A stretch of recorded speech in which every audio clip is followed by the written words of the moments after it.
আপনি বিপদে আছেন, আপনার স্ত্রী আপনাকে সান্ত্বনা দিবে। কিন্তু আপনি বিপদে আছেন, এমনিতে ঋণগ্রস্ত, যদি আপনার প্রশান্তি না থাকে, সাকিনা না থাকে পরিবারে, তাহলে আপনার স্ত্রী উল্টা বলবে, আরে আমি বলে শুধু তোমার সংসার করতেছে, আর কে হলে করতো না জীবনে। বা হৃদয়ের প্রশান্তি লাভের জন্য আপনি কি কি করতে পারেন, বা প্রশান্তি লাভ করলে আপনার কি কি উপকার হতে পারে, বা প্রশান্তি লাভের উপকারিতা বা প্রয়োজনীয়তা কি হতে পারে।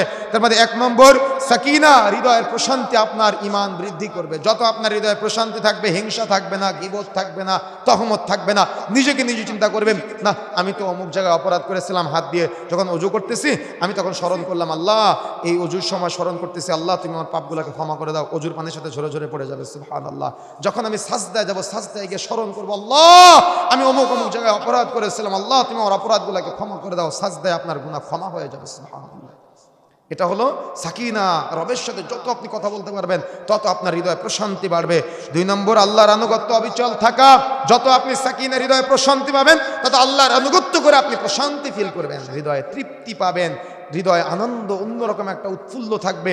দুনিয়া নিয়ে আপনার অত টেনশন থাকবে না। আল্লাহ যা রিজিক দিয়েছে আলহামদুলিল্লাহ, আরও চাই, মোহে মোহচ্ছন্ন হয়ে আপনি দুনিয়ামুখী হওয়া থেকে বিরত থাকবেন। তারপরে অন্তর জগৎ প্রশস্ত ও আলোকিত হয়। অন্তরের আলো আছে, কিন্তু অন্তরের আলো বুঝেন, অন্তরের প্রশস্ততা বুঝেন। যত আপনার অন্তরের প্রশস্ততা কমবে, তত আপনার হিংসা বাড়বে, বিদ্বেষ বাড়বে।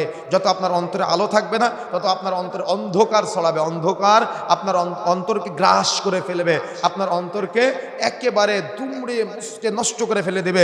এই জন্য যদি আপনি চান, আপনার হৃদয়ে প্রশান্তি চান, আপনার হৃদয়ে আপনি প্রশস্ততা চান, আলো চান, তাহলে সাকিনা অর্জন করতে হবে। সাকিনা হৃদয়ের প্রশান্তি, সেটা হলো রবের পক্ষ থেকে হৃদয়ের প্রশান্তি। চিন্তা মুক্ত সুখী জীবনের হাতিয়ার সাকিনা। চিন্তা মুক্ত, টেনশন ফ্রি, ওর কোনো টেনশন নাই। ইনকাম 500 টাকা কেন, 5000 টাকা কেন, 100 টাকা কেন, ওর কোনো টেনশন নাই। রিজিকের মালিক আল্লাহ, ও প্রচেষ্টা চালাবে, তবে প্রচেষ্টা করবে। রিজিকের মালিককে আল্লাহ, কিন্তু ও প্রচেষ্টা চালাবে, হারাম ইনকাম করবে না। পাশের দোকানদার সিগারেট বিক্রয় করে, ও ভাববে না আমি তো সিগারেট বিক্রয় করলে সকাল 8টা থেকে রাত্রি 10টা পর্যন্ত যত মানুষ সিগারেট বিক্রয় করবো, সবার একটা করে পাপ আবার হবে না, আমি অপরাধ করবো না। প্রশান্তি আছে, বুঝেন না মনে হয়।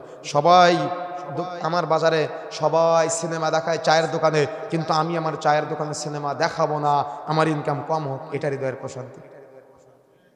বুঝেন না মনে হয়, আমি বুঝাতে পারি না মনে হয়। কথা কি বুঝতে পেরেছেন? এটা হলো হৃদয়ের প্রশান্তি। সকালে বাড়ি থেকে বের হবেন, যদি আপনার প্রশান্তি থাকে হৃদয়ে, তাহলে আপনার এই প্রশান্তি আপনার সাংসারিক জীবনেও সুখ বয়ে আনবে। আল্লাহ রাসূল সাল্লাল্লাহু আলাইহি ওয়াসাল্লাম বলেছেন, দুনিয়া কুল্লুহা মাতা, গোটা পৃথিবীটা সম্পদ। ওয়া খায়রু মাতাঈদ দুনিয়া, তার মধ্যে শ্রেষ্ঠ সম্পদ হলো আল মারআতু আস-সালিহা, সতী এবং সাধবী স্ত্রী। আপনার সতী ও সাধবী স্ত্রী আপনার হৃদয়ে প্রশান্তি বয়ে নিয়ে আসবে। আপনি বিপদে আছেন, আপনার স্ত্রী আপনাকে সান্ত্বনা দিবে। কিন্তু আপনি বিপদে আছেন, এমনিতে ঋণগ্রস্ত, যদি আপনার প্রশান্তি না থাকে, সাকিনা না থাকে পরিবারে, তাহলে আপনার স্ত্রী উল্টা বলবে, আরে আমি বলে শুধু তোমার সংসার করতেছে, আর কে হলে করতো না জীবনে। কথা বুঝেন নাই? এটা হলো প্রশান্তি আর প্রশান্তি না থাকার মধ্যে পার্থক্য। আর যদি আপনার পরিবারে দিনদার, পরহেজগার, তাকওয়াশীল স্ত্রী থাকে, ওলামায়ে কেরাম বলেছেন, পূর্ণিমার চাঁদ উঠলে যেমন স্নিগ্ধতা ছড়ায় না, আপনার পরিবারে এরকম স্নিগ্ধতা ছড়াবে। হরিণের নাভি থেকে কস্তুরী সুঘ্রাণ বের হয় না, আপনার পরিবারে এরকম সুঘ্রাণ থাকবে সর্বদা। বৃষ্টি নামলে যেমন মানুষের হৃদয়ে প্রশান্তি চলে আসে, যদি আপনার পরিবারে দিনদার স্ত্রী থাকে, আপনার পুরো পরিবারটা হবে প্রশান্তির পরিবার। এটাকে বলা হয়েছে সাকিনা, এটাকে বলা হয়েছে হৃদয়ের প্রশান্তি। এটা হলো উপকারিতা।